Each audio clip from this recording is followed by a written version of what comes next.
Guys, grabe yung increase sa akin ni Mabilis Cash. In this video, let me share with you the update of my Mabilis Cash. Kasi lagi niyo yan pina-follow up sa akin. Kumusta na yung Mabilis Cash? Loan up ko, anong update, anong meron ngayon sa Mabilis Cash? Well, ito na nga. Nagulat kasi ako dito kay Mabilis Cash. So, wala naman siyang ganap sa akin. Hindi rin siya nagte-text sa akin. Hindi rin siya tumatawag sa akin. So, dahil nga sa mga comments niyo or mga follow-ups niyo regarding Mabilis Cash, inopen ko siya. Then, nung inopen ko kasi siya, usually kasi itong si Mabilis Cash, kapag hindi mo siya ginagamit nagla-log out siya ng kusa nagla-log out yung account ko dito. Kaya I need to log in again. I need to apply again. Parang ganun yung ganap niya. So, kinlik ko nga itong apply dito and then, nandito na rin yung phone number ko. So, it means na kailangan ko lang siyang i-verify. So, sinend nila yung verification code sa akin and then, after that, nakalagay dito na I need to update daw my loan offer. So, makikita niyo naman yan dito. So, click lang natin yung update. And then, being calculated na yung credit limit ko dito. Usually talaga, ganito po talaga si Mabilis Cash pag hindi mo siya in-open o hindi mo ginagamit yung loan offer nila. Welcome, more surprise, guys. Grabe. 50,700 pesos yung loan offer niya sa akin. Hindi ako makapaniwala, guys. Grabe,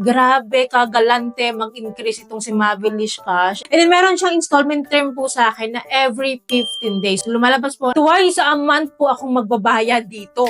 Guys, for your information, the last time po na nag-update ako sa inyo regarding may Mabilis Cash, 2 months ago, yun yung last feature ko dito kay Mabilis Cash, which is, ang tagal ko rin hindi inopen yung aking loan up. And nagulat ako, 2,000 pesos lang yung offer niya sa akin. As in, dahil prior to that loan offer na 2,000 pesos kasi, meron na siyang offer sa akin na available credit limit of 38,000 pesos. Yun yung pinakamataas. So, ngayon, guys, nagulat talaga ako. Hindi ko ine-expect, guys, na from that 2,000 pesos, 50,700 pesos yung kaya niyang ipautang sa akin. Legit po talaga yung loan offer niya once po mag-decide tayong mag-loan dito, as in. Well, over-opening ko talaga sa loan up na ito, may pa-increase talaga siya sa akin. May ganap talaga siya sa akin. Well, tingnan po natin yung kanyang interest rate ha, para aware din kayo na ito po yung mga interest rate po ni Mabilis Cash. Sa 50,700 pesos po, meron siyang installment term po sa akin na 4 term. Every term po is 15 days. So, lumalabas nga po na twice a month po akong magbabayad dito. So, open lang po natin tong repayment plan po sa akin ni Mabilis Cash. I-avail ko po ng sa ganitong 50,700 pesos, Ito po yung breakdown of payments ko po. So, every term ko po is magbabayad ako ng 15,163. Sa 4 terms po ito. Naka-indicate na rin naman po dito yung interest rate niya at saka yung principal niya. So, meron nga po ako interest rate per term na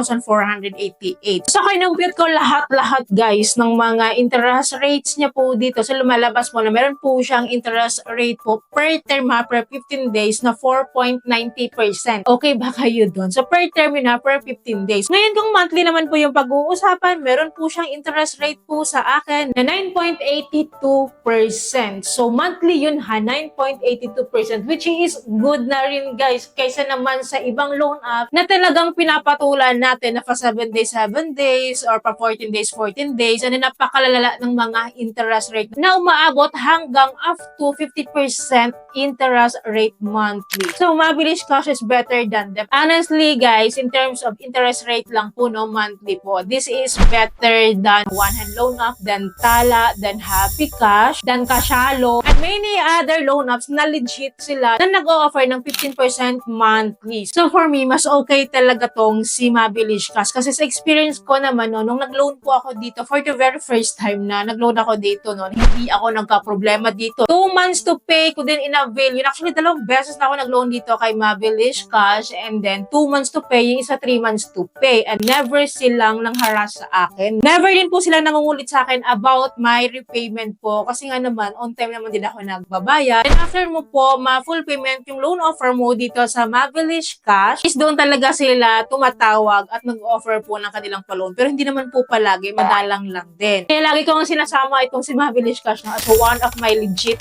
loan apps talaga na na medyo maaasahan ko talaga at mataas talaga siya mag-offer. And guys, alam nyo ba, sobrang bilis talaga, as in mabilis talaga tong cash na to. Mabilis talaga yung cash flow natin dito kasi once po guys na i-click po natin yung withdraw na yan, is talaga automatically papasok po yan sa ating GCash account. Napaka-smooth at ang bilis. Well, actually, I am planning na i-loan to kasi guys, ang ganda niya for business purposes, for business capital, di ba? Pangpuhunan. Ang laking bagay po nito dahil reasonable lang naman yung kanyang interest rate din. Talaga namang meron palang mga loan up talaga na talaga namang maaasahan natin. Legit talagang garantisado na makakapag-loan talaga tayo dito. Sa mga may mabilis cash loan up katulad ko, no, if ever na magbabala kayong mangutang kay Mabilis Cash, please be responsible po sa pagbabayad dito ha, kasi itong si Mabilis Cash po, bukod po sa SEC registered po ito, nagre-report din po ito, nagsasubmit po ito sa CIC. Well, ako, alam ko, itong si Mabilis Cash, bibigyan niya ako ng coupon nito like the last time, which is yun talaga yung ina-after ko dito sa loan up na ito dahil nagdi-decrease talaga yung kanyang interest rate. Na-experience ko before kay Mabilis Cash na nag-offer siya sa